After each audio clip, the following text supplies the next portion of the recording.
আমার এক বন্ধুর সাথে একদিন দেখা, বিমানে একদিকে যাইতেছিলাম, বহুদিন পরে দেখা। আমি কিও ভালো আছো? কাহা ভালো ভালো আছো। ভাবি টাবি কেমন আছো? কোনডা কোনডা মানি? একটা ঢাকায় থাকে, একটা গ্রামে থাকে। আমি মাথায় হাত দিলাম। আমি ভালো আছো? অনেক শান্তিতে আছে।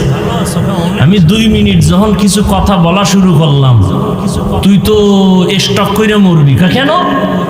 আমি কই তুই উঠতে চলতে ফিরতে অল টাইম সন্তানের অভিশাপ পাইতেছো। ওই বড় বউয়ের অভিশাপ, বড় বউয়ের সন্তানরা অভিশাপ দেয়। বাবায় করলো কি? রাজশাহীতে একটা মেয়ে, 1 বছর হয় নাই, রাজশাহীর একটা মেয়ে লাইভে আইসা মরবে, লাইভে এসে বলল, বাবা তুমি 2 বিয়া করার কারণে আমাকে যেখানে বিয়া দিছো, স্বামী আমাকে 12